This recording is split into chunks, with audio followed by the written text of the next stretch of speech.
Nakatilaw na bala kamo nga namangkot mo kung layo o kung lapit ang lugar. Daso nang sabat sa inyo, lapit lang, ara lang daho. Baw, hindi igid magpati kay muning natabo sa amon. Kay tungod ka adlawan kag dibus ang akon nga bata, kag crave kami sang paton. Kag wala kami sa makita kundi sa San Enrique gid lamang kaya mo nang hambal sang akon nga utod. Di nagpanglakaton kami sang malapit 30 minutos halin sa dalan pakadto sa dagat nga ini.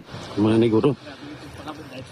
Hari mga patog liyo. Pero pagabot namon may nakita kami ng mga pato bo kakampiyon sa mga pato. Pero ang ila presyo 350 para sa mga bahi kag 700 para sa mga sulog. Kag pagkatapos namon bakal ginsulod namon sa sako kag ginsulod sa likod sang trunk. Buot silingon na priso ang mga pato sa sako kag sa trunk sang sulod sang 3 ka oras.